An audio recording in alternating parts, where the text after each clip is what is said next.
Hello, everyone.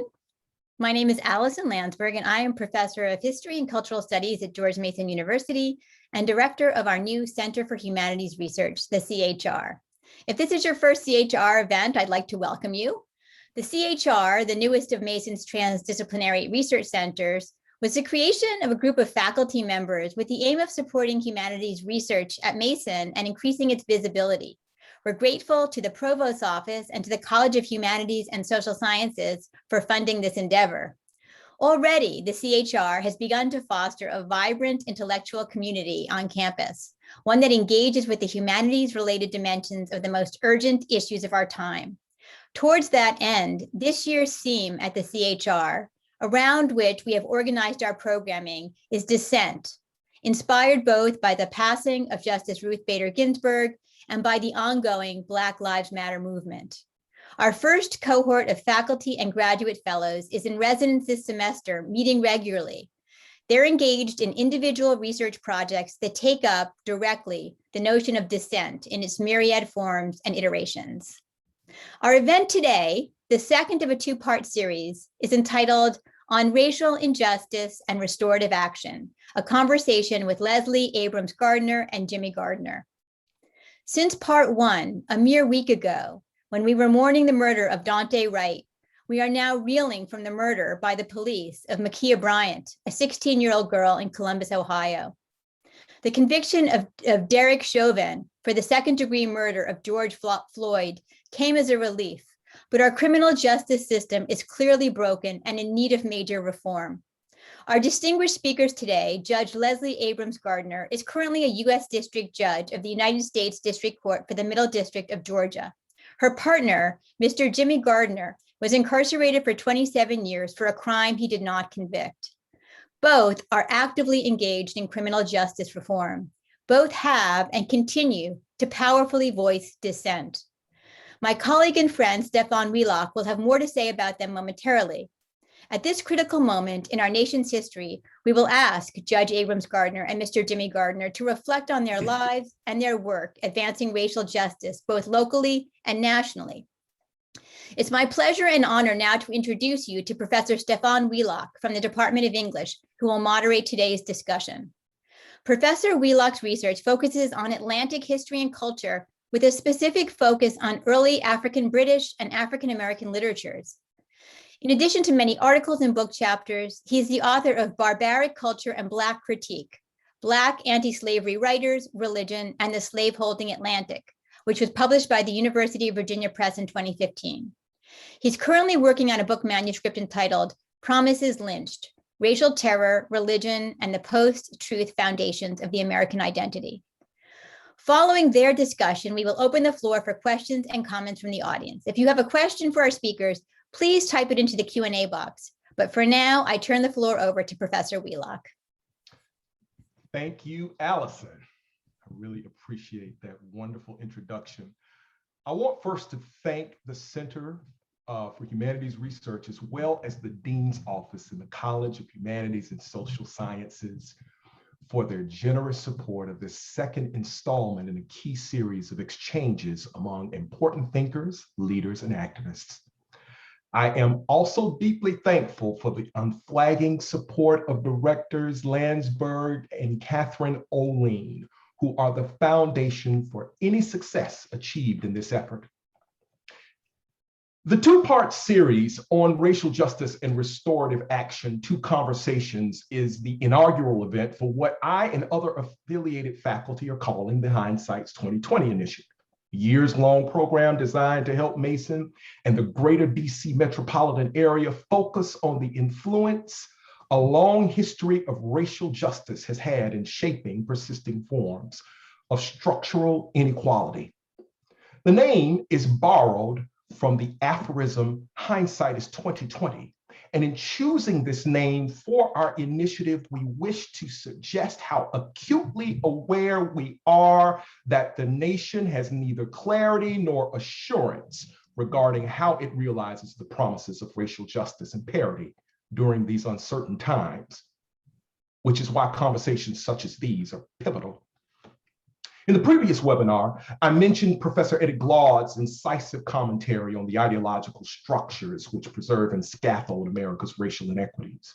Professor Glaude proposed that systemic racism thrives in a social context where lies and exaggerations about American greatness, American innocence, and exceptionalism are used to hide and excuse the ugly truths regarding our brutal past. But in the wake of the conviction of former officer Derek Chauvin for murdering George Floyd, and in sounding in an opening note, I believe it is also important to highlight the cultural role invisibility has also played in devaluing the lives of Black and Brown citizens. I'm thinking about my cousin, James Moffitt Jr. today, who died in the fall of 2020. In an op-ed piece I wrote, I remarked that if what specifically killed Jimmie was a heart attack, what really killed him was his own sense of invisibility. Cousin Jimmie spent the majority of his adult life stripping asbestos from buildings, but at 21, he was charged with accessory after the fact, admitting to sleeping on the backseat of a car, unaware that his friend was robbing a local convenience store. He was tried and incarcerated by Mississippi's famed anti-tobacco monopoly litigator, Attorney General Mike Moore, who was district attorney at the time, but who also, as the story goes, kept Jimmie from being sent to Parchman, Mississippi's notorious state prison. Jimmie's regard for his life and his tragic death made clear to me that invisibility has been and remains a weapon in the hands of a racist national culture. But what still seems to me a miracle, Jimmie received a call from Harvard's preeminent public intellectual, Cornel West, just days before he died. How this happened is a story for another time. But what you should know is that acting as a healing balm for my cousin, the conversation helped Jimmie recover some measure of dignity and visibility from what he believed was his failed life. Ralph Ellison, the great 20th century writer, summed up the cultural impact of invisibility. In Ellison's novel, Invisible Man, the nameless protagonist quips that he is invisible not because he is a spook or one of Hollywood's ectoplasms. He is, after all, a man of substance, of flesh and bone, who might even be said to possess a mind. I'm quoting here, but he nevertheless was invisible simply because people refused to see him. If Ellison teaches us that the power of invisibility rests in the refusal to see the humanity of another person, the deaths of George Floyd and people like my cousin show that society's refusal to see others can be violent. That as a particularly old American ritual, invisibility carries the capacity to be murderous, given that its real power rests with its capacities to blot out the significance of lives lived. People often come to know and appreciate themselves in the way they value their experiences, in the stories told about them, and those that they tell about themselves, in knowing that they are loved and that they are seen. Empathy is a way of seeing others. And what Ellison and other writers make clear is that invisibility is culturally lethal to minoritized communities because it aims to kill off empathy for a vulnerable population of folk by robbing them of the spiritual oxygen of compassion and a second chance, a fighting chance at a valued life.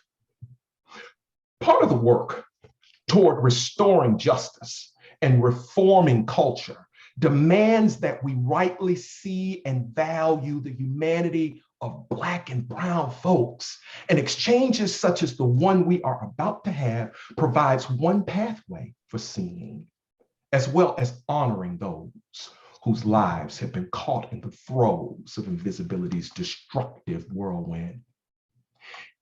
It's my honor to introduce a person I've known since we were kids. And yes, we were teenagers, but I feel like we were kids kind of hanging out together. I mean, I think about the dorm room, just hanging out there, and it just, brings tears to my eyes. And her amazing husband and partner, Judge Leslie Abrams Gardner is a U.S. District Court judge for the Middle District of Atlanta, Georgia. Judge Abrams Gardner was appointed by President Obama in 2014 with a unanimous Senate confirmation vote. Mr. Gardner is an exoneree, as well as motivational speaker and emotional intelligence trainer, who is the Chief Executive Officer of J.C. Gardner Speaks. And without further ado, I will jump right in by asking how you all are doing. I'll start with Jimmie, and then I'll move over to Leslie. So how you all doing during this COVID-19 year continuation? We are great. Thank you. Thank you so much for having us on. Thank you for such a lovely introduction. Hi, Stefan. It is great to see you, my friend. And thank you for those words. I love to hear you preach. I know you don't like to call it that, but when you speak from your heart and your wisdom and your truth and your love of God and love of people, it just touches my heart. So it's nice to hear you, my friend. I appreciate it. You know, you both, you know my dad, so this would make him happy. But sometimes I feel like, okay, what's the sermon about? But I appreciate you all. I do. So I wanted to kind of open up just a little bit of the space for the conversation and talk a bit about kind of, first, I want to hear a little bit about how you all met, how this wonderful couple got together. And then I want to talk a little bit about your story, Jimmie, about, kind of where you began and how you ended up where you are. I think Director Landsberg mentioned that maybe you were incarcerated for 27 years. Is that right? Just wanted to make sure that I got that right. That is correct. So I want to hear a little bit about your time in the prison industrial complex, what that meant to you. So let's start with how the two of you all met. You want to go back? So Jimmie and I met at a holiday party for the Georgia Association of Black Women Attorneys here in Albany, where I sit. We were both, well, I actually had come late. I had court that day, so I was a little bit late and wasn't sure I was going to make it. But Gabwa has always been very supportive of me, and so I wanted to be there for the party. By the time I came in, everybody was already sitting down eating. And afterwards, Jimmie came over and introduced himself to me and told me his story, which I will let him tell you. But when you hear it,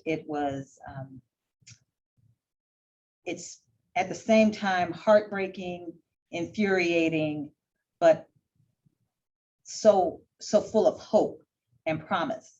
And I was just intrigued. I was in part trying to figure out how he could not be angry with everything that happened in his life, because how he did not carry that rage and how he had such a peaceful soul. And so we went our separate ways, and he got in touch with me, tracked me down at the courthouse about a month or so later, and we've been together ever since. Yeah, I was hearing about this smooth brother, and I was just like, oh, I can't wait to meet him. And then I met him, and then I understood the legend and the myth. So I want to hear a little bit from you, Jimmie. How did all of this go down? I think I want to, kind of piggyback on what Leslie said. We were at the Georgia Black Women Lawyers Association at Gabwa meeting, a party, and it just so happens I was the only male there amongst all the women. And I introduced myself to basically everyone at the party. And the last person to show up was Leslie. And when I immediately saw her, first off, I didn't even know I was at a lawyer's party. But I found out through various conversations. But I met Leslie and I introduced myself and we began talking. And next thing you know, I was telling her, look, I'm gonna tell you a little bit about my story. I might hit you with a little bit of legal jargon, throw some case law at you, throw some type of different standards at you. You may not understand them, but I want to just let you know off the top. I'll try to keep it in smallest terms. So, so I, that's me opening my mouth like that, not realizing. So I began speaking to Leslie, and I shared my story with her. And at the conclusion of my story, she said, well, I can tell you about me. I said, yes, please tell me about you. Let me know about who Leslie is. She said, well, you probably wouldn't like me after I told you about me. And I said, well, I don't understand why. So she said, well, first, I'm a United States District Court judge, and I'm in this district here in Georgia. And I said, well, that's congratulations. I said, I'm not upset with you. I said, that is a major accomplishment. And I immediately began giving her praise for her accomplishment. And the conversation just continued on.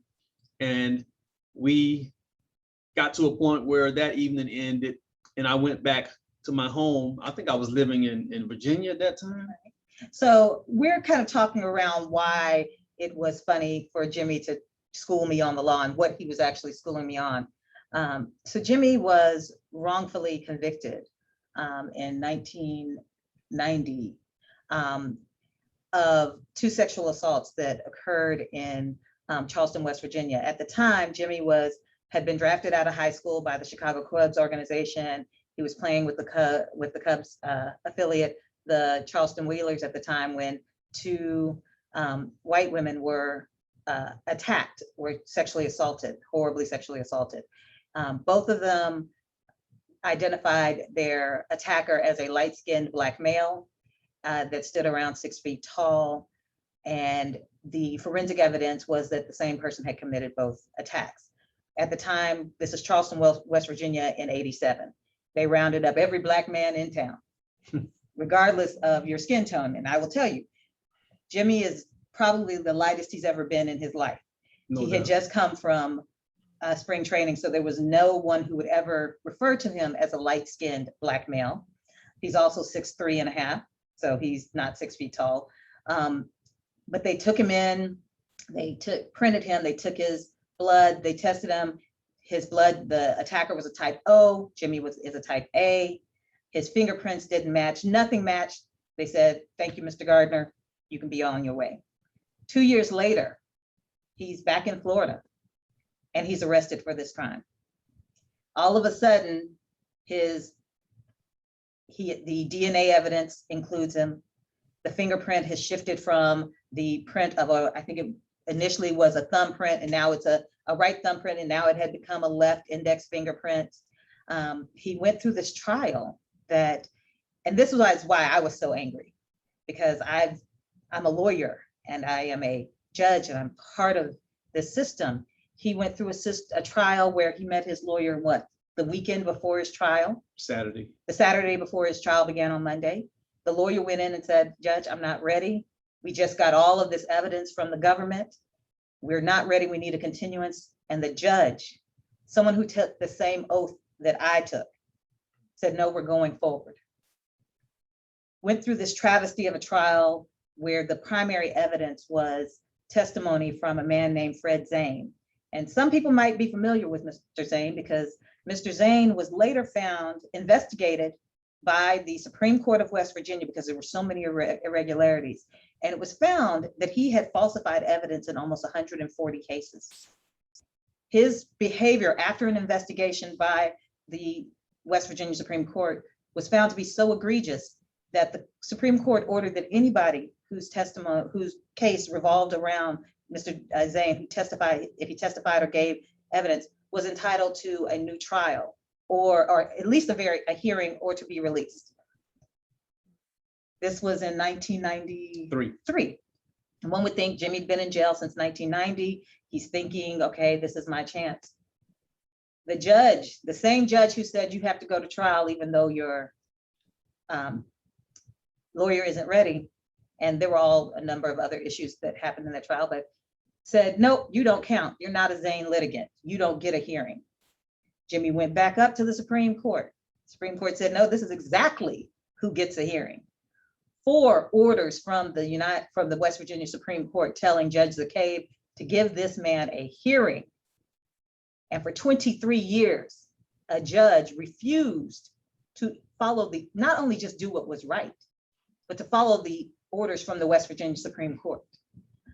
Finally, Jimmie was able to And he taught himself the law while he's in. So this is 23 years in prison. He finally files writ with the 2254. With the federal courts. And these are the things he's telling me. He's talking to me about the 2254. He's talking to me about exhaustion. And of course, I know all this because this is what I do. But I'm listening to him and I'm just so sad and so angry that our system failed somebody for so long. But fortunately, there was a judge who got it right. And Judge Goodwin said, you know what? Procedurally, you're not supposed to be in my court because you haven't exhausted your state remedies. You haven't done what you're supposed to do in the state court, but that's because the state court has held you in legal purgatory for 23 years. And so after 27 years of wrongful and false conviction, Jimmie's conviction was vacated. He got to come home, and that was 5 years ago on May 1st. April 1st. April 1st, I'm sorry, April 1st. But it wasn't over. One would think that the trauma would be over, but no. What did the prosecutors decide to do? Retry. They told him they were going to retry him. Now, our belief is that, so as soon as that happened, then all of these lawyers and the prosecutors start coming to him with offering him deals if he would just plead guilty and get time served. And Jimmie said, I didn't do this. I'm not going to say I did it. I served 27 years. Why would I now say I did something I didn't do? And on the eve of trial, after a forensic expert came in and tore down whatever case the state thought it might have, they finally dismissed charges with prejudice. So imagine hearing this story, hearing somebody tell you this, but telling you this with such peace and positivity and only looking forward. That's the man that I met. And that's what drew me to him, because I didn't understand, because I was angry. I had just heard the story and I was mad. So how could he who lived it not be angry? That's the person I met. That's the person that I fell in love with. Jimmie, did you want to add, because I had a couple of follow-up questions. I just wanted to make sure that I gave you an opportunity if you wanted to add anything. I mean, that's the first time I've heard my wife so eloquently present the case. Yes. Normally I'm speaking and presenting it, but thank you, baby. That is so beautiful. And I just want to add just a little bit, not much, but at the conclusion of the case, after my case was overturned, state of West Virginia did decide to retry. And like Leslie said, they did everything they could to get me back into that court for another trial. Same attorney from 1989 that started the case was on the case to retry me in 2016. After all the evidence had been disclosed and all the falsities and everything presented, that same prosecutor, one of them, was in my case preparing to take me to trial again. That's to add, even salt on the wound. And I had to encounter this person throughout this litigation, getting ready for preparation of trial, which was even it was just very, very tough to see the individual and have to witness the individual taking another shot at wrongfully convicting me. And by the grace of God, the case was dismissed. I tell you, we had a phenomenal individual come and testify and give a testimony about DNA, and that's what kind of closed the case. And here we are today. But I just want to say that Leslie did such a wonderful job presenting that, and I'm just thankful. Thank you, baby. I don't know about the audience, but I am floored. I have so many questions. I promise I'll stay with the order of the questions, but I needed to ask just a couple of follow-ups.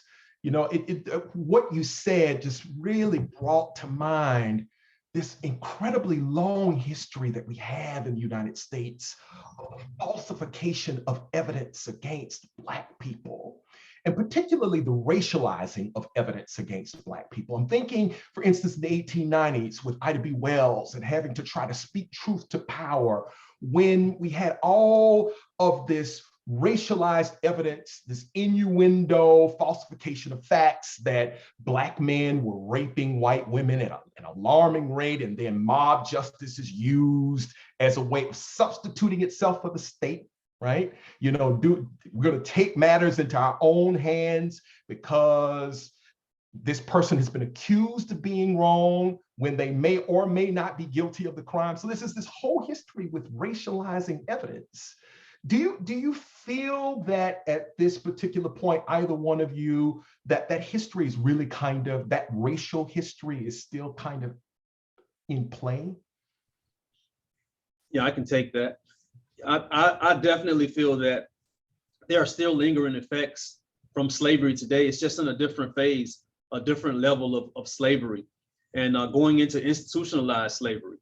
You know, once an individual is incarcerated, and I'm speaking from firsthand knowledge, I mean, it's back to the plantation, so to speak. You don't have your rights. You're in a position where you're not able to get books. I was denied opportunities to read books. I was denied opportunities to get hair care products and things of that sort. But you know, it's still going on. And I tell you, we as a country have to be capable of recognizing and addressing this hundreds and hundreds year long effect. And it's still ongoing. So yes, it is still ongoing. And we just, you know, it's another level of slavery.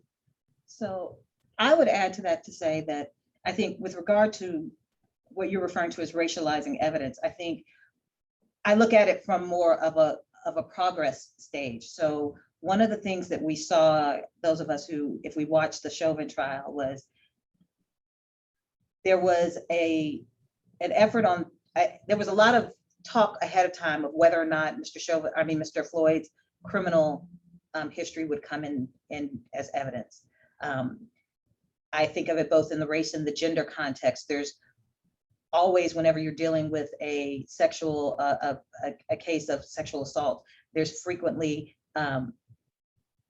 there are rape shield laws in place. They're called rape shield laws to keep from going into the victim's sexual history, because there's this idea that to take your word, otherwise, if you make them invisible, you take away the personhood of the victim and turn them into a stereotype, or turn them into the worst, what we consider the worst thing they've ever done, even if it has nothing to do with what happened to them that day, then that has been a part of jurisprudence for a very long time.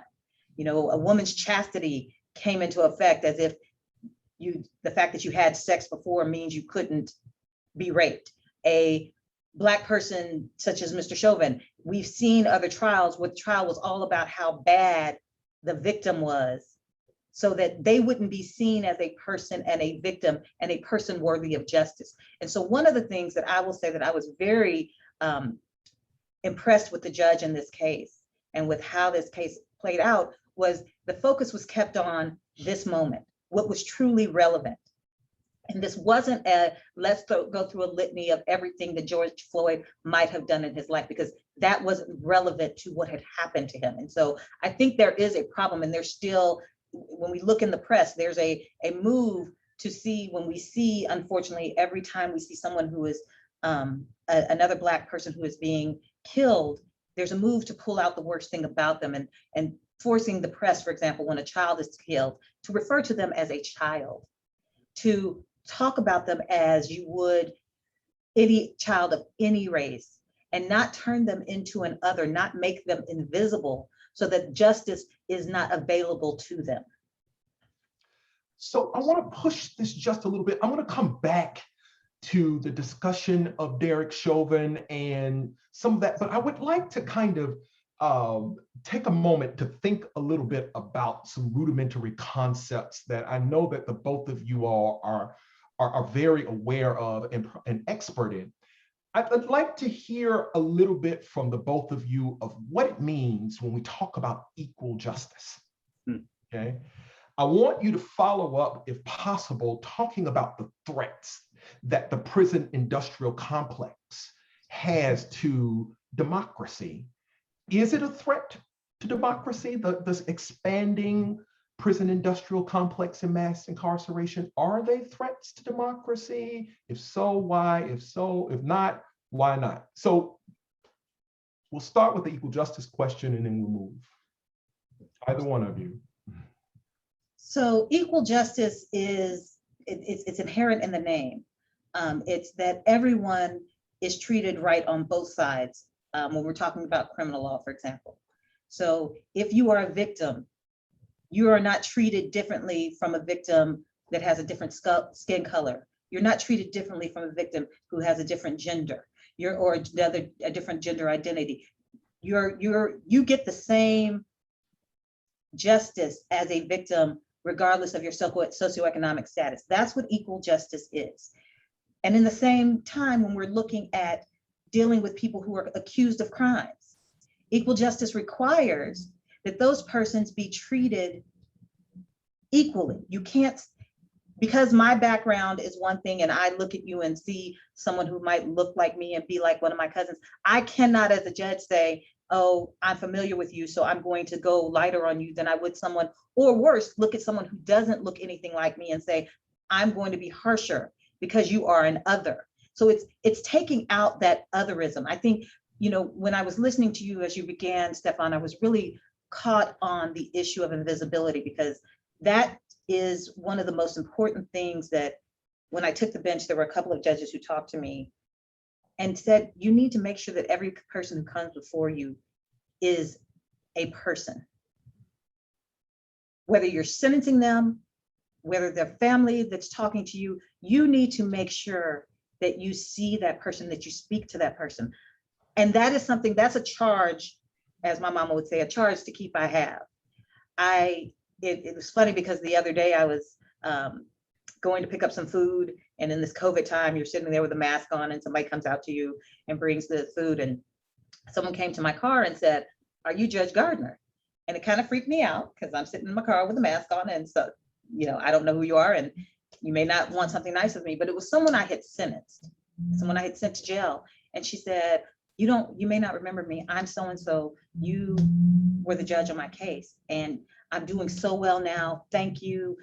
Thank you for how you were as a judge. And that was a reminder to me that I, at least for that person, did equal justice. And so the idea is that we are all people.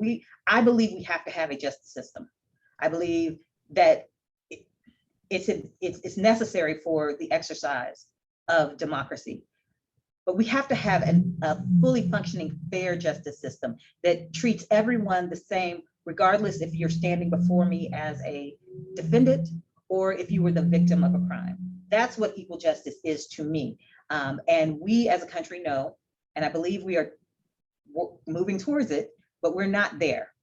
And the law sees this. We have the federal sentencing guidelines, for example. The reason for the federal sentencing guidelines was to reduce or remove disparities in sentencing, because you had judge and one of the disparities it was working on was making sure that Black people were not getting sentences that were 10 times higher than a white person for the exact same crime. And so we in the judiciary understand, and the country understands, that there is disparate treatment in the law. And that is something that we have got to keep in the forefront, and it's something we have to keep working against. So, Jimmie, I want to expand a little bit on this question. In your mind, what do you believe works sort of best to help to humanize the system? Given your own experience, how do we treat people in equal justice as humans? Well, I'll say this, having went through decades in prison and went through just so much, oh my goodness, the level of hatred and racism in prison. And of course, I was in West Virginia, which was 98% white. And when you started? Well, when I started, it was 98% white.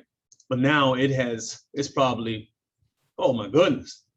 It's so many Black people in there now. It's just probably 50-50. But to go off into an environment and have your rights stripped unjustifiably is just horrible. To be in a position to not be able to read a book, you know, during slavery, you know, we know in slavery times when individuals didn't have an opportunity to read books, if they got caught reading books, they were punished.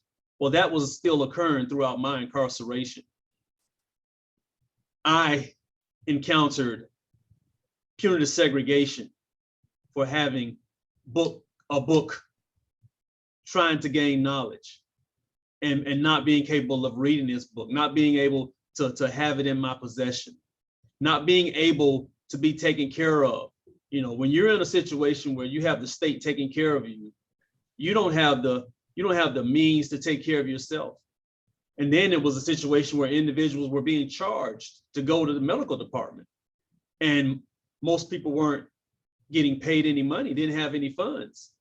So guys would not go to medical. And then it costs so much to go to medical, and you get charged $15 here, $10 there. Individuals were just so deterred from even going to complain about their sicknesses or injuries that it was another level of degradation. Exactly. And that's something that needs to be heard and known throughout this country. You know, even when you have individuals incarcerated, they don't have an opportunity to take care of themselves, to fend for themselves. Even as far as being able to eat healthy.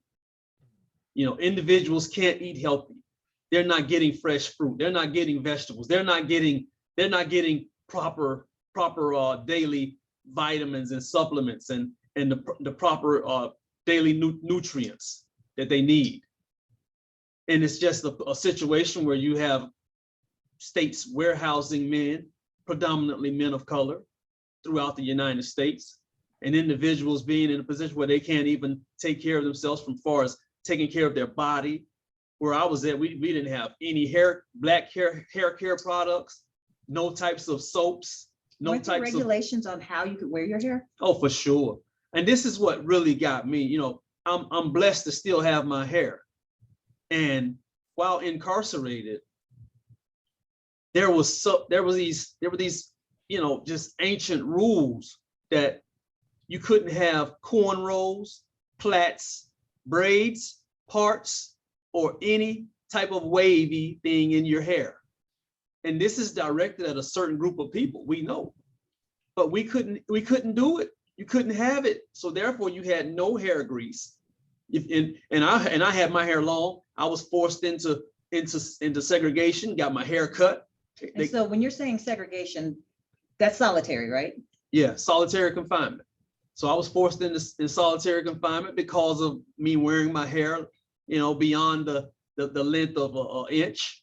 And then they finally took it to 3 inches, you know, but I filed, you know, actions, but, you know, no type of results from this. But just being able to endure all of these atrocious acts was just, I mean, it's just horrible.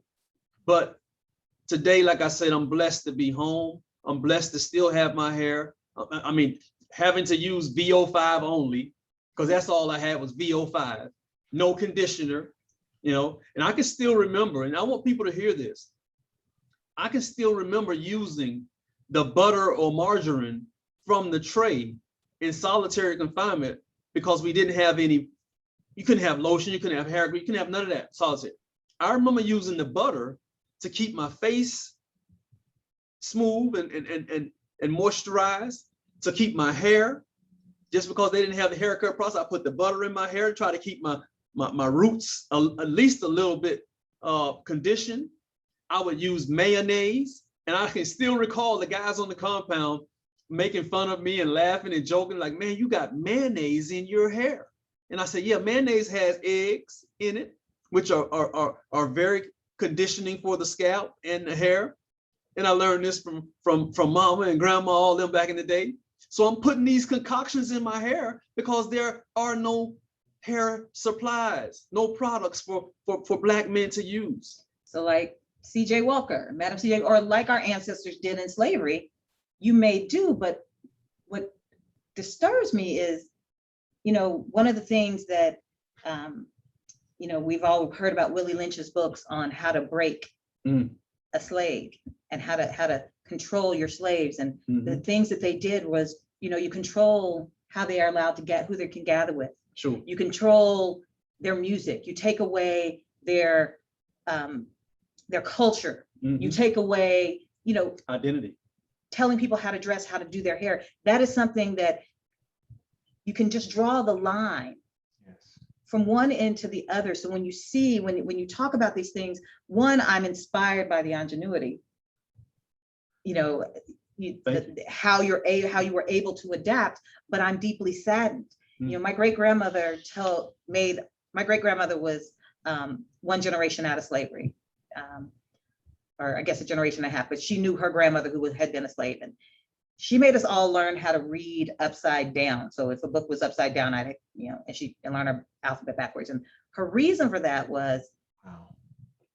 her grandmother had taught her, because they'd been punished for doing that. You weren't allowed to read. So the first time you told me the story that you were put in solitary confinement because you had a book you were not supposed to have, that's what it harkened back to. And so to see these linkages, this lineage of what I believe Stefan referred to as dehumanizing behavior, because one of the things I think that we, as we're looking at equal justice and restorative justice, and just common sense, we've got people are going to come out of prison for the most part. And what we're doing, are we creating a situation where they can come back into society and be productive? If we've taken away their humanity for 5, 10, 20, 30 years, what do we expect is going to happen when we have to let them come home? Who are they going to be? What is the end goal? What are we doing? And are we thinking about these things when we talk about justice? I think all of it has to be in the conversation. I wanted to follow up on that. That you led very nicely into the next couple of questions I wanted to ask. How do you think that an expanding prison industrial complex is really hurting our chances at democracy? What is it really doing to our democracy, Jimmie? What do you think that it might be?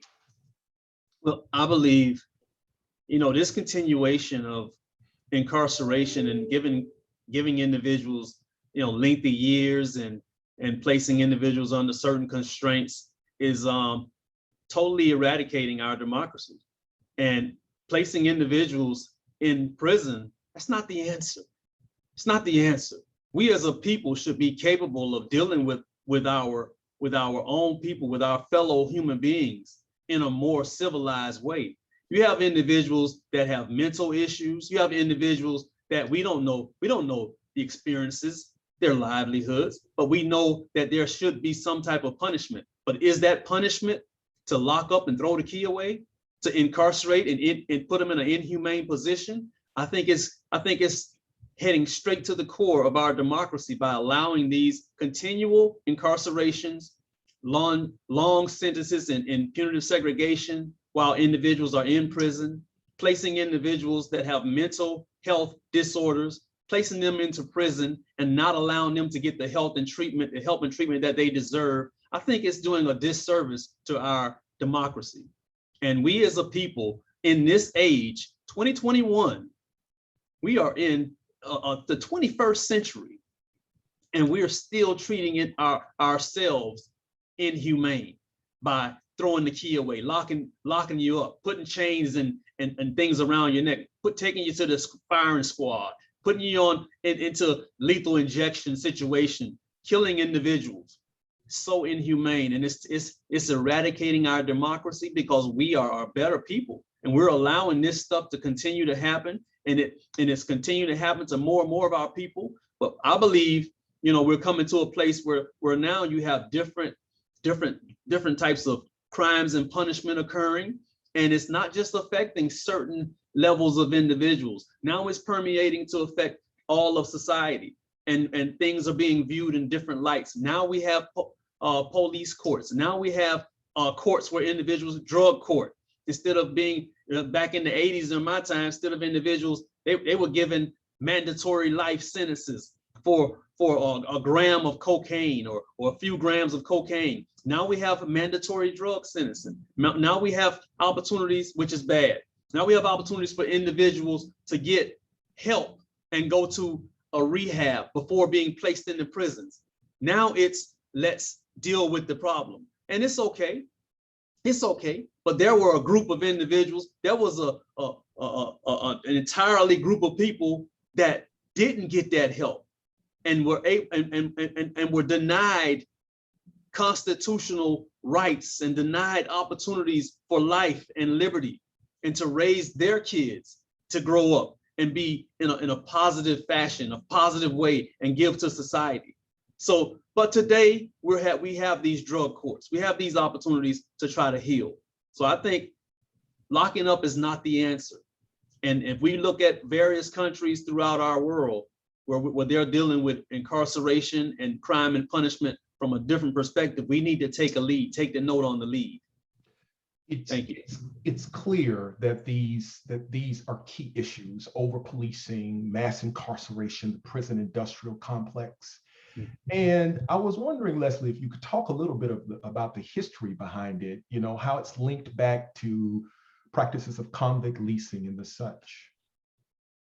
So a lot of times when people are talking about the continuation, Brian Stevenson and I believe several other people have written about the link between slavery and the current form of mass incarceration. And where that comes from, the basis for that is at the end of the Civil War, as part of the Reconstructive Act, the 13th Amendment was passed. And the 13th Amendment abolished slavery and abolished involuntary servitude, except for in the cases of a person who had been convicted of a crime.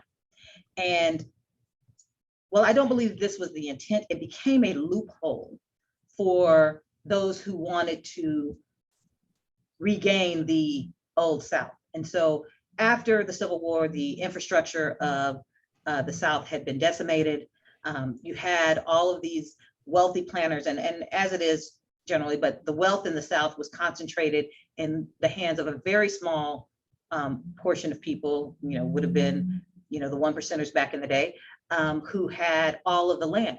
But they had all of this land, and now the reason they were able to have all this land and have it be protected is because they had a free labor force. Well, their labor force had been set free. And so they didn't have anyone to work the land for free. They were not inclined to pay people a livable wage to work it. And so the answer was to go through once Reconstruction failed and the Redemptionists took over, they began passing these, what are now commonly called the Black Codes.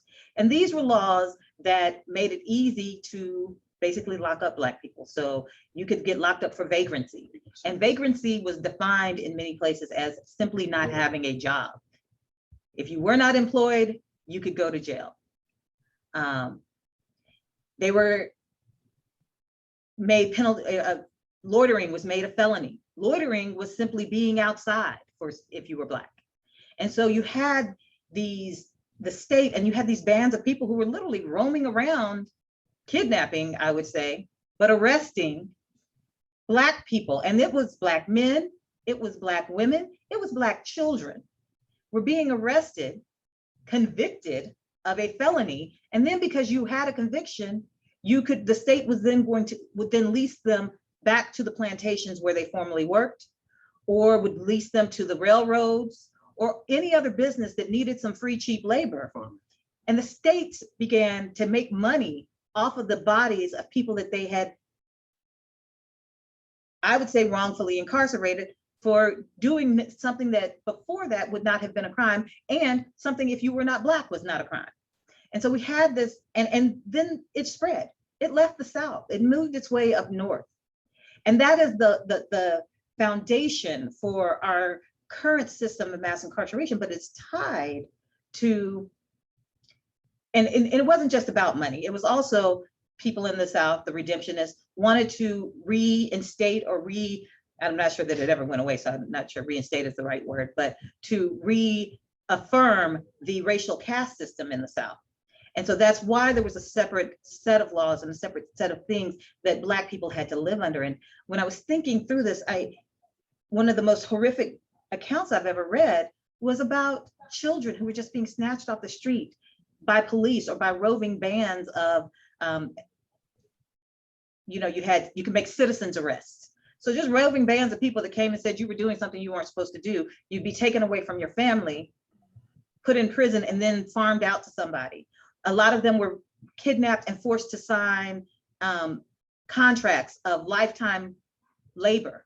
So essentially it was a way of re-enslaving an entire group of people. But the particular line through the convict leasing and the benefits that gave to a racist white society starting in the South, I was thinking about, Jimmie told me a story that hearkened to this of me. I think you were telling me at one point you were like 9 or 10, or you were a child playing Little League. I'm thinking about when you were picked up by the police in your baseball uniform. And so he's walking around as a child in a baseball uniform, and the police come up and arrest him because he's suspected of Bank robbery. A bank robbery. Yeah. There was a situation where a young man had been killed at the baseball park. One of the players, he was probably between 10, 11 years old, 10 to 12. And myself, including all of the baseball players at the park, Belmont Heights Little League in Tampa, Florida, we were preparing to attend that funeral. And I wanted to go by the store first before we actually went, me, myself, and my family went to the actual funeral. And I went to the store and I got my bag in my hand. I'm walking back from the store and I'm 10 years old.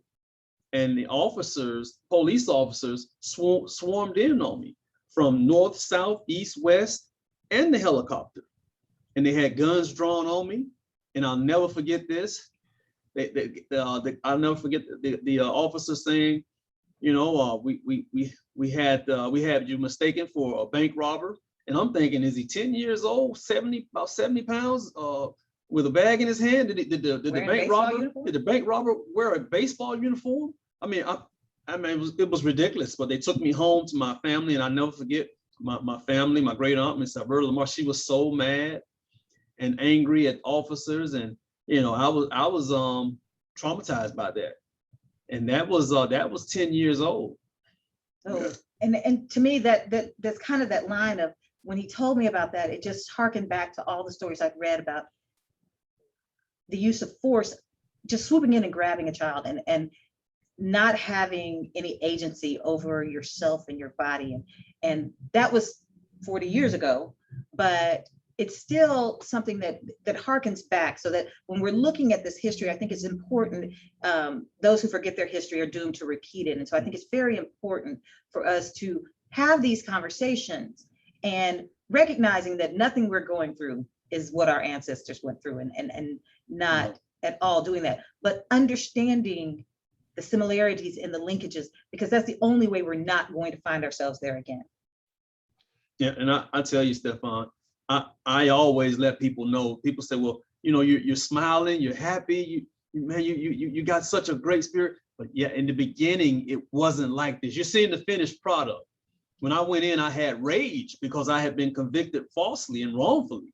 And I'm in a state, West Virginia, and I'm from Tampa, Florida, and I'm incarcerated for something I didn't do. I had rage, I had hatred, and I had to work my way away from that in order to stay afloat. And today, as throughout all the years of working on it, today I'm in a better place. As we are attempting to grapple with what has happened this week, as we are attempting to exhale some sense of hope. And the reason why I'm going here is because I'm thinking about just the rich and meaningful way you've talked about the prison industrial complex, its past, our dooming to repeat it.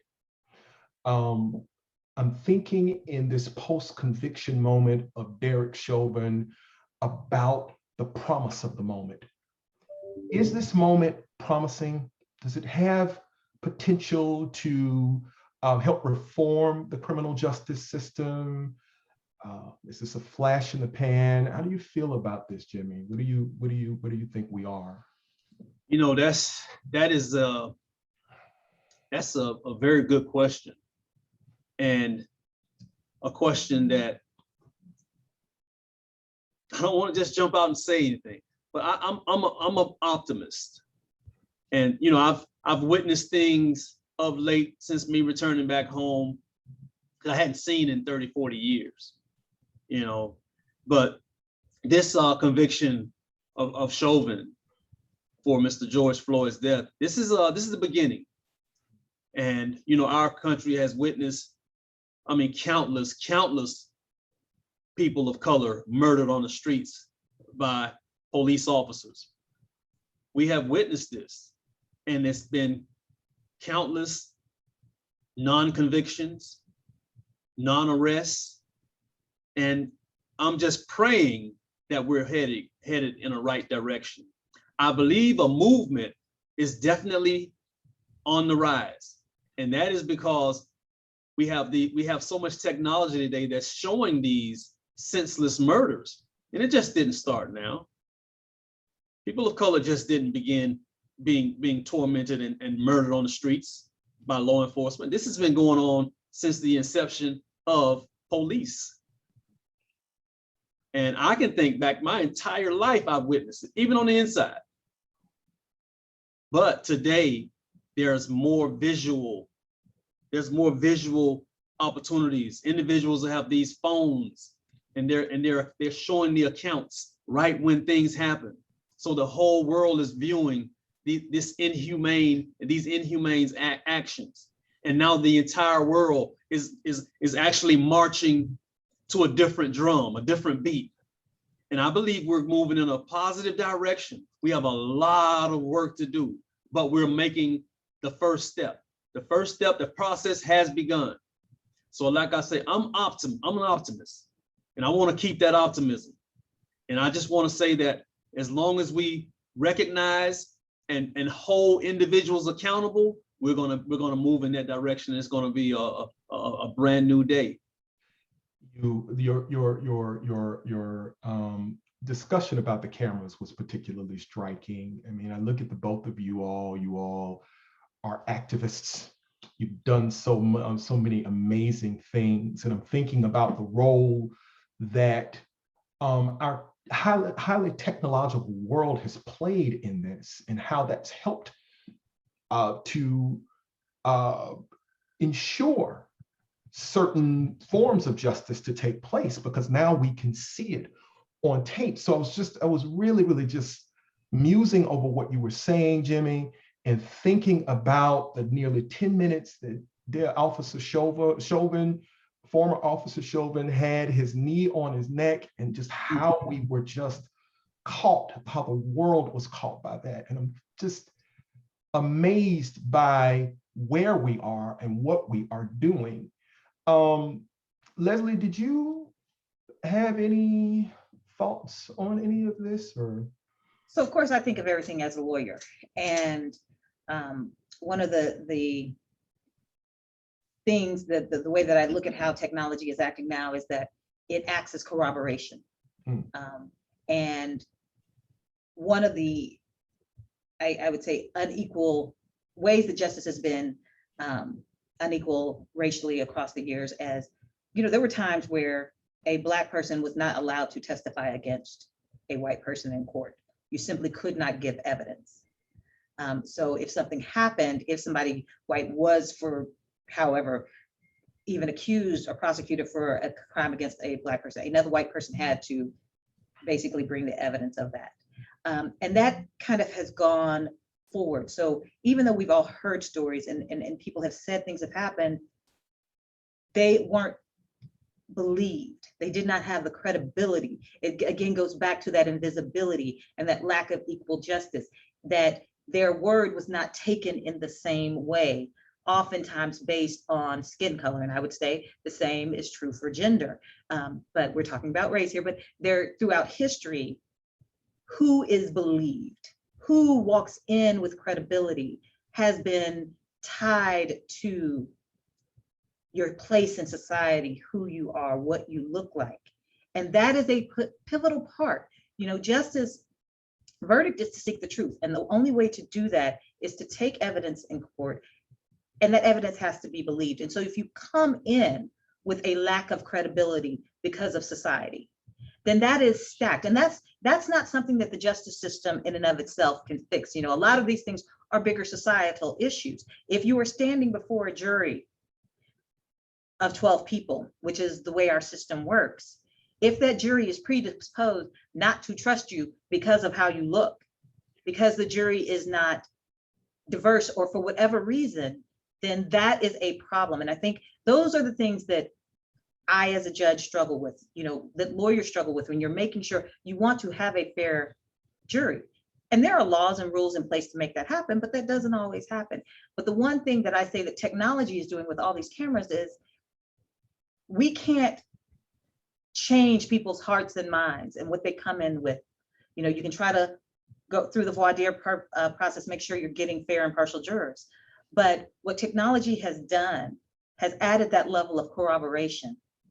You can't say I'm lying anymore because you see it with your own eyes. And so for justice, and again, I'm thinking of justice in a courtroom, that is part of what technology is doing. That is part of why we're seeing these new cases, because it's no longer a he said, who I believe, who I don't believe. There's now on the spot evidence that cannot be refuted. I have so enjoyed this session. I really have. I felt like I've learned so much. And before we transition to questions from the audience, I had one last one for you. I can't let you all go without asking about, this is Stacey Abrams. You all are from, shall we say, a noteworthy family. I wanted to ask a little bit about how you all are feeling right now. I saw in the news that she was nominated for the Nobel Peace Prize. I just wanted to kind of get your flush reactions. Well, of course, I'm amazingly proud of my sister. Stacey is my big sister, and as you said, we come from good stock from Mississippi. Both of my parents are United Methodist ministers. My oldest sister is a professor of anthropology and now the vice president of Center College. Stacey is doing what she's doing. I've got a brother who's a social worker. Janine's got a PhD. So we're not shy about accolades, but I have to say that's pretty amazing. Even, with all the degrees in the house and all of the awards that people have gotten, and that's pretty major right there. Yeah. I was, my mouth. I'm floored. I don't have the words. I definitely want to just add sentiments, because Stacey has just been phenomenal, and the world loves her. We love her, and we're just so proud of her. And she continues to be the freedom fighter that we need. And it's not just for Georgia; it's for the entire world. The changes that have been made in the United States of America, largely in part because of Stacey Abrams. The world is a benefactor of Miss Stacey Abrams. And we just want to say we're so happy for Stacey. We're so proud of her.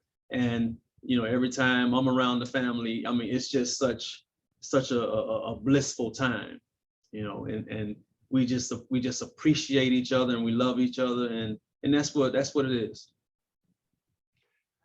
For me, she's just a rock star, and it's so weird because I feel like I think about when I first met her, and it was right after I met you, Leslie, and it was just to see the amazing way in which life has worked, to watch her ascend, and you to ascend to these kinds of heights.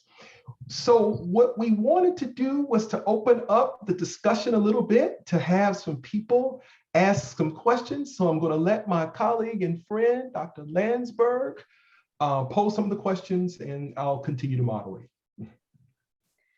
I have to thank you guys for such an amazing, inspiring, thought-provoking discussion. The sharing your experiences and your insights, we're incredibly grateful to you both. We already have several questions that I'd like to pose to you from the audience. One person asks, was the West Virginia judge or prosecutor ever held accountable for this horrible injustice? No, to make a long story short, but the actual individual who committed the criminal acts as far as falsifying evidence and testifying falsely, he was indicted on my case in 1998. He went to trial in 2001, and there was a mistrial because we know what happened September 11, 2001. That's when he was in trial. But before he could be retried, he passed away due to, I believe, colon cancer. So myself and probably 100 other more individuals languished throughout the prison system. And as far as the judge is concerned, he passed away recently, but he retired before I was released. He retired in 2015, and just no accountability. So the one thing I would also note with regard to the judges have what is called absolute immunity. So I think in this discussion over the last year, there's been a lot of talk about various immunities. Discussions of qualified immunity is what everybody's heard about and learned about, but judges enjoy what is called absolute immunity. So even if you're found to have done something with malice, but if you did it within the course of your job, you can't be prosecuted for it. So the judge was not. The prosecutors enjoy a more limited form, but there's prosecutorial immunity. And so there are hurdles that have to be jumped through before a prosecutor can face any liability for having done something like that as well. Can I just interject and ask you, Judge Abrams, how do you feel about immunity for judges as a judge? Do you think that that's important for the system, or do you think there should be some qualification? This is certainly something that I struggle with because I try to do my job to the best of my ability, and I would not be able to do it with the comfort and you have to make some hard decisions. And so it gives me comfort. I am protected by it, and I cannot imagine how many lawsuits I would face if there were not. Well, I know how many I face, even though there is, and they get kicked. But there's been some soul searching since meeting Jimmie, becoming involved with him and becoming involved with the story, and seeing how egregious the behavior of Judge McCabe was when you ignore 4 orders from the Supreme Court. And I can't stand firmly on my absolute immunity. And it's something that protects me, but it is seeing that there was no justice for someone who did something that was so wrong. I think that it's a conversation that we have to have about all forms of immunity. I can't say where I would end up on it, but we have to talk about it. Thank you. This is a question for Mr. Gardner, and you touched on this already, but I would like for you to expand. I think the questioner says, I hope Mr. Gardner can speak to how he was able to survive his incarceration, how he maintained his mental health, his outlook, his hope that he would be exonerated. Also, how he moved forward with his life without dwelling in anger and resentment, but has found, as Judge Gardner noted, some form of peace with the grave injustices he has endured. Yeah, I'd like to say that, I'm very, very blessed and very, very fortunate, and I do suffer from mental health due to my incarceration. However, I get treatment. I try to keep myself in good health. That's mentally, physically, and spiritually. I speak about having, mindfulness, being capable of recognizing and taking care of myself, and being in a position to say, hey, I'm not going to abuse my body. I'm not going to harm myself by doing this or doing something over here that may not be productive for me. I was placed in that environment for a long period of time. That's the prison system. And being in that environment, it just eats away at one's soul. And I tell people, being in prison, I kind of relate it to the land of the lost. And I have another saying that I used to call it, the worst of worlds to that degree. But, myself, I had to be in a position to just focus on what I wanted to do and what I wanted out of life. I wanted to first and foremost be recognized in the West Virginia judicial system as being a wrongfully convicted person and falsely incarcerated. So I had to learn the law. And I had not only to learn the law, I had to continue educating myself. And I took college classes throughout my entire stay there. Whether it was just one class, this semester or whatever, I continued to read books, not just law books, read books on, life and living and motivational, faith, just books of all sorts. And I had to keep myself focused and around individuals that lifted me up as well as I lifted them up. I didn't go through this journey alone. I had a lot of help. And I'm hoping I gave back a lot of help to individuals. But, it's a process. And I'm still going through that process even after incarceration. I've been home 5 years now. April 1st was 5 years. But I still hear the gunshots in the back of my mind. Being on lockup. When lockup is punitive segregation, which is, you're incarcerated within the prison.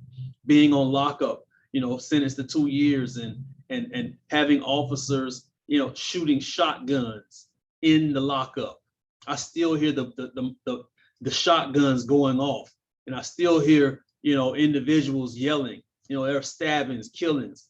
I witnessed a lot, and I don't show that every day, but I witnessed too much, way too much. But I'm one of the blessed ones. Want to talk about how your faith brought you through? For sure. I went through a process of I had a chance to sit down a while when I was in punitive segregation. So I studied everything I could. I went through Catholicism, Islam, Buddhism, Hinduism, the Bhakti Vita, the Hare Krishna, the Jehovah Witness. I'm reading all of the information and studying everything I could because I wanted to find peace and I wanted to be in a position to not have individuals take my one thing that they couldn't take from me, and that was my mind. I wanted to strengthen my mind and strengthen my spirit. And it was at that time that I went and this was in 1993. I'll never forget it. And I placed myself in a position to gain strength in my faith. And I went through all the faith and I chose what was about peace. And peace for me was Islam. And I have been practicing Islam and being a Muslim for 27 years now, I believe. This is my 27th year straight of Ramadan, fasting, being able to fast every year without any hiccups and staying healthy. I'm a few months from 55 years old. And it's just such a blessing because I try to live in accordance and make sure that I stay healthy mentally, physically, and spiritually, but also give that back to the people. Wow, that's really so incredible to hear. And of course, your experiences are also really heartbreaking. You've given us so much to contemplate. The person who asked that question had a follow-up, which was, how was your family able to support you during that process while you were incarcerated? Yeah, family is everything. And that it touches me just to even hear it. But family is everything. My family was there for me from day one. My great aunt, Miss Alberta Mills Lamar, she was with me until she passed in January 29th, 2004. My mother, Miss Gladys Gardner, right there the whole way. My sisters and brothers, Barbara Gardner, Tracy Gardner Sims, my brother Eric Gardner, all my people were there. Sheila Renee Lewis of Charleston, West Virginia, a great friend, was there for me in my corner with so many other people, but family was right there. And we were so many thousand miles away, I guess, they couldn't come visit all the time. Phone calls costing $15, $20, $25 per 15 minutes. Global Tel Link, outrageous. I mean, I couldn't call but once a month sometime. I didn't want to put a burden on my family, but they would come visit and they would endure major costs coming to visit and going into the mountains of West Virginia, going into the remote places to come see me. You know, me being able to keep touching, keep my touch with my union, my bond with my family was so special. And I'm so thankful. All of my family, my father, everybody was there. And it's just so wonderful to have family. And I tell everyone out there, I want to encourage everyone to recognize and love your family, appreciate your family, tell your family how much you love them daily. Tell them now, and don't wait till when it's too late, when they've passed on, to give them all of the love and kindness that you have for it. Give it to them now. Thank you. Here's another question. What advice do you have for individuals who work in the criminal justice system, who struggle with being part of such a racially biased system? Is that for me or for my wife? It's for either of you. Yeah. So I think Jimmie and I are both optimists. And one of the phrases that I tell myself that keep me going is the arc of history bends towards justice.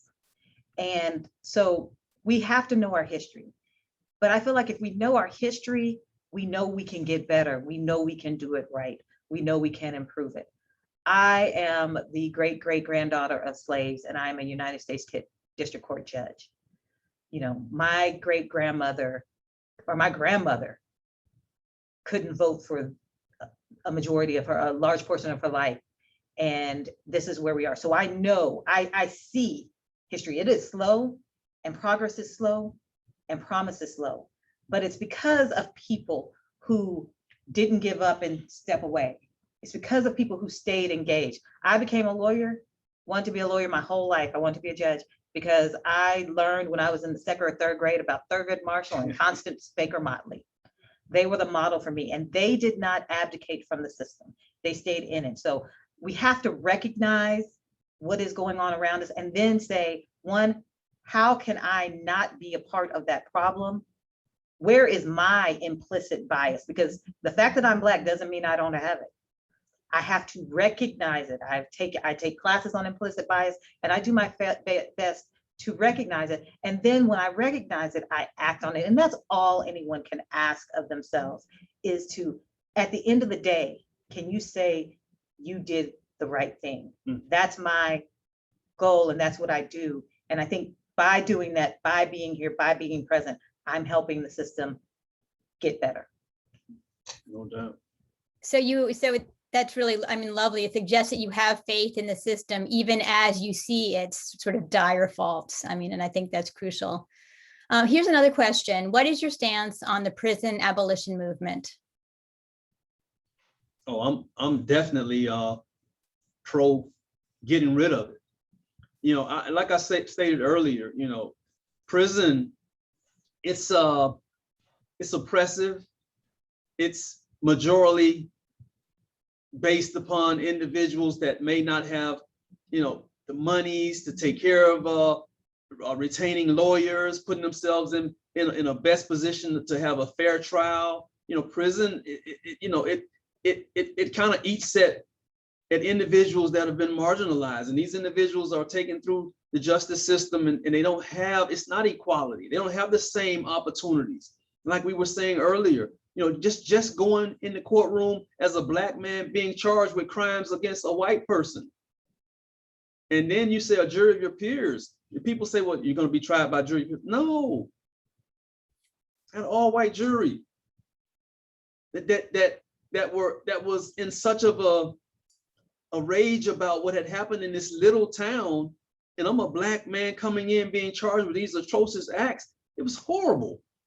But my thing is, I recognize that prison is about trying to gain and grow off of us. Like I just stated about global tail length. It's about money. There's major money.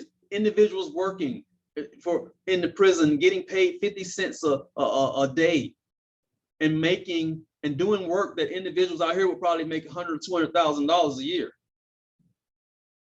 You know, these are things that are happening in prison. Individuals have jobs that are in prison, working, doing coding, doing all types of jobs. And this is not good. Let's eliminate it. Let's eradicate the prison system. I have to disagree respectfully. As a former prosecutor, and I prosecuted crimes against children. I prosecuted people who forced people into modern day slavery. I believe there is a place and a need for prisons. We have to have some type of system of punishment. Do we need to reform our prisons? Do we need to rethink our prisons? Do we need to address things like what Jimmie was talking about with global telling? Absolutely. But the idea of abolishing prison, I think we're talking about the worst parts of the criminal justice system, but there is a need. There are people in this world who don't respect life, who would hurt the most vulnerable and the least of these. And we've got to figure out some way to deal with that. So.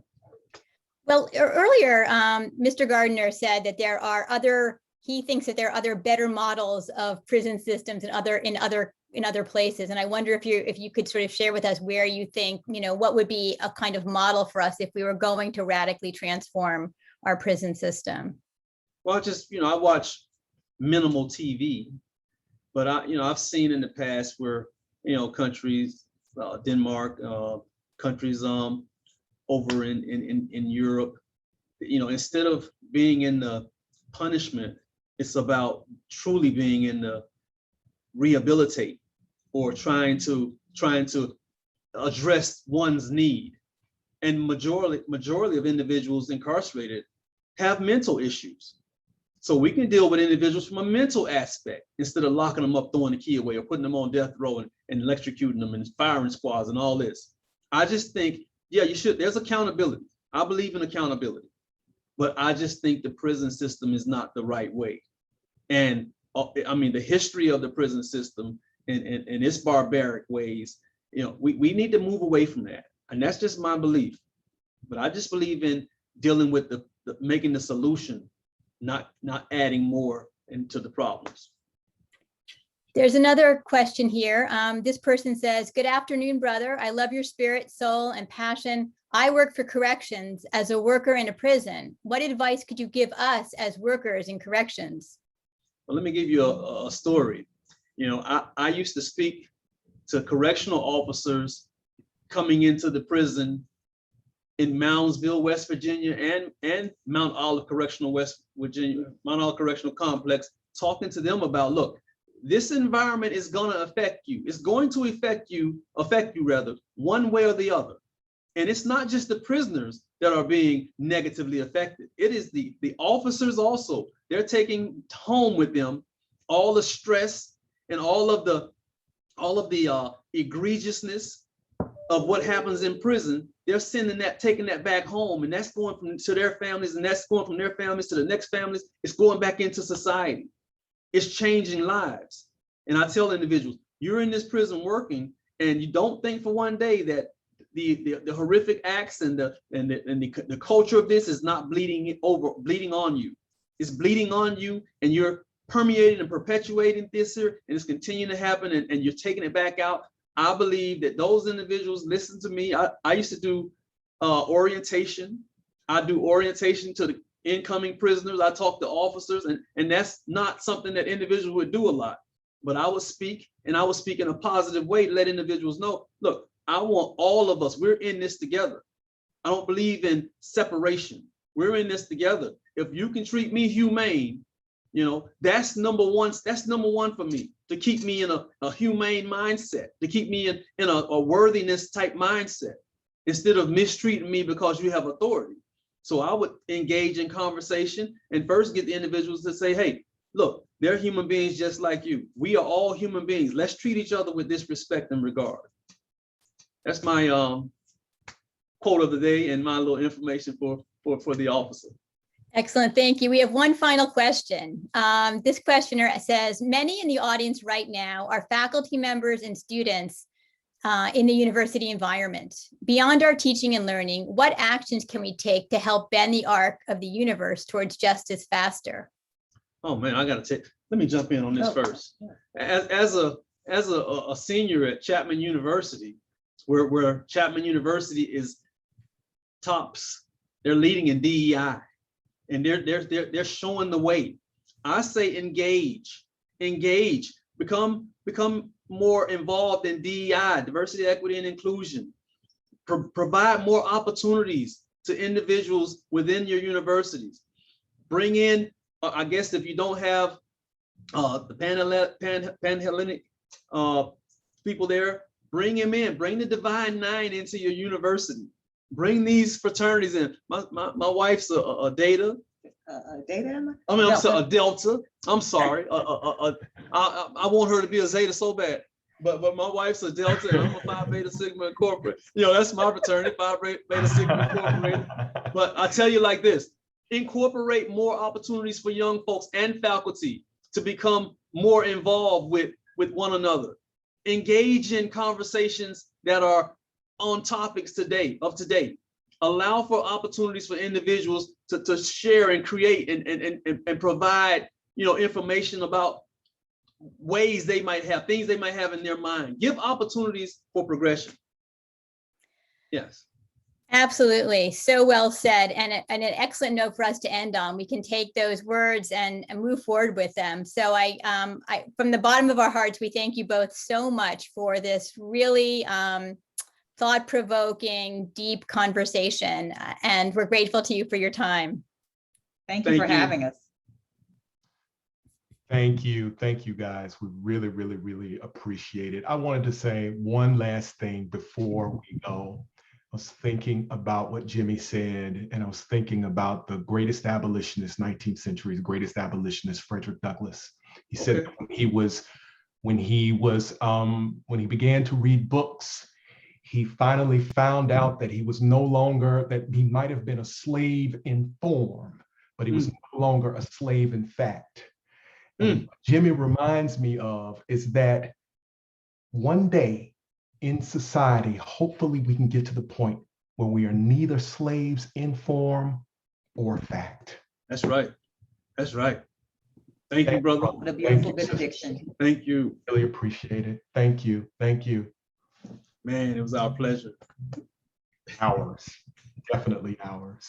This concludes our webinar for today, and we look forward to future opportunities to engage with the audience. Thank you.